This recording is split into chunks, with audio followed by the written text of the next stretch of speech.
you've been wanting real change, but somewhere along the line, you learned how to live without it.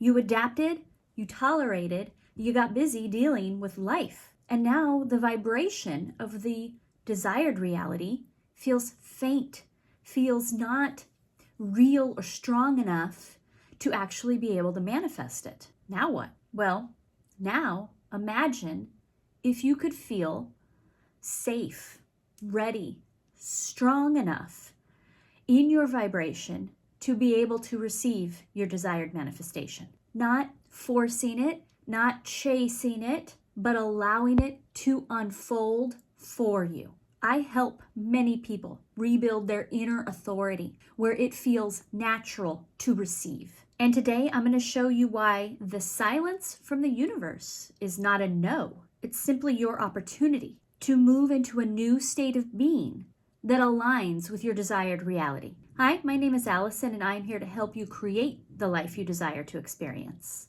And if you're new, stay with me because I guarantee you have not heard this explained this way before. The next short little story is going to help you in 2 ways to more consistently hold the vibration of your desired manifestation. Let's say you had a friend and she came to you and said she had a terrible toothache. She has been up at night in pain. And you would say to her, "Oh my gosh, are you going to go see a dentist?" And she'd say, yeah, for sure. I'll book an appointment. And then a few days later, you see her and you say, "How's your toothache?" And she says, It hurts, but I'm managing." And you would say, "Okay, well, when's your dentist appointment?" "Well, I haven't made one yet." You know, it's so hard to take time off work, book the appointment, actually go pay for it. It's too much. I'm fine. Now, you know the unwanted condition has not disappeared. The pain has not magically gone away. You know that your friend has simply learned to live with the pain and learned to live without the relief. Now, there are 2 points to this story that relate to struggling manifestors. Point number 1 is that most struggling manifestors are not actually struggling to manifest. They are struggling to make space, to hold the vibration of what they want. They want the new reality, but they fail to create the inner space, the emotional availability to hold the state of being that creates it. Now, this leads us to point number 2, which is that there is some avoidance disguised as acceptance here. She's saying, "I'm fine, I'm managing, I can handle it, it's not that big a deal." When really we know she's avoiding the disruption of change. The taking time off work, the researching a dentist, the paying for it, the traffic to get there. There's a disruption to our current momentum flow that has to occur for us to enter a new state. We can be in a state of pain and discomfort, but it has momentum. And so it has a vibrational attraction, obviously, that we are caught up in. And there has to be a disruption to this. And of course, we get scared. It's normal.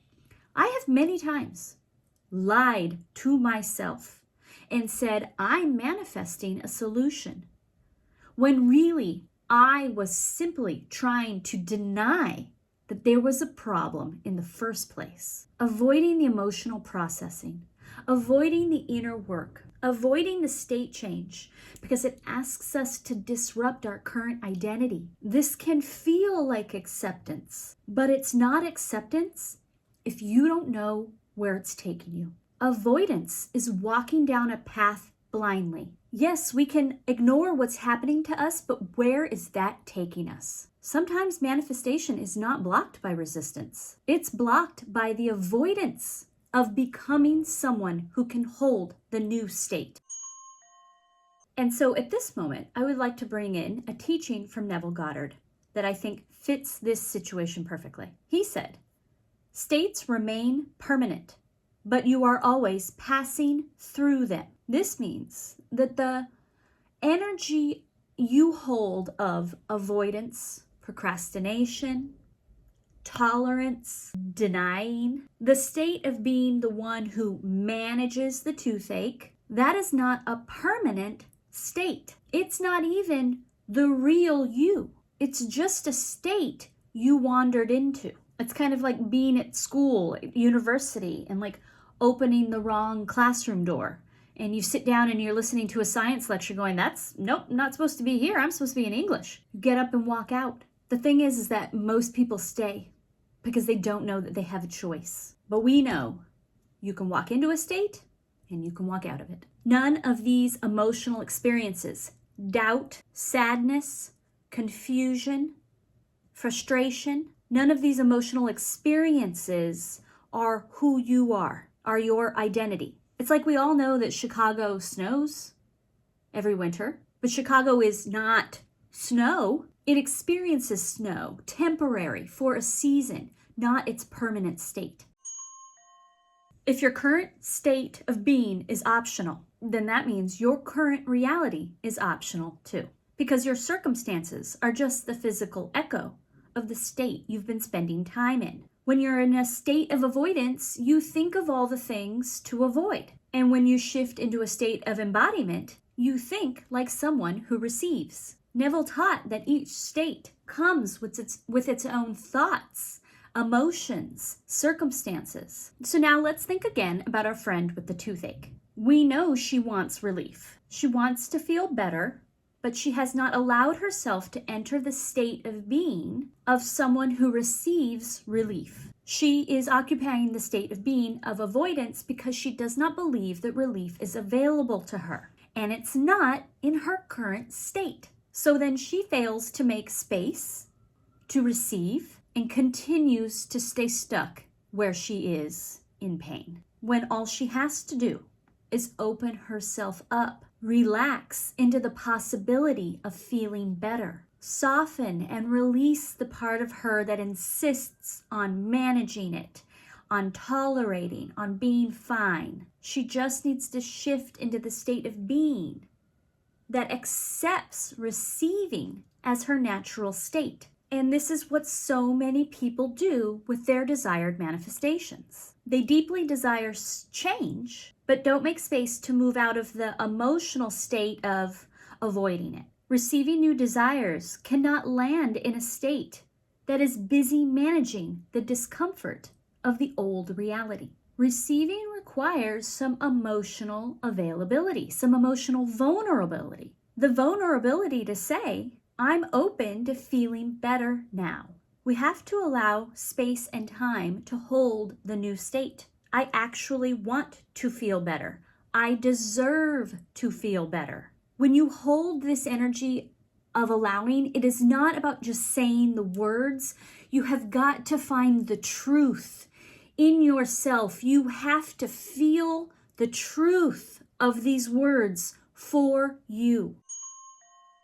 To hold this energy of allowing, you have to find the feeling of truth of these statements in you. And once you're able to ping that feeling and know it and feel it when you say it, you've got to let it grow and find it again, and then find that feeling again, and then find that feeling again. And the more you can find the truth of these statements, of affirmations, the more your vibration pings it, and everything will have to change around you. You are allowed to receive relief.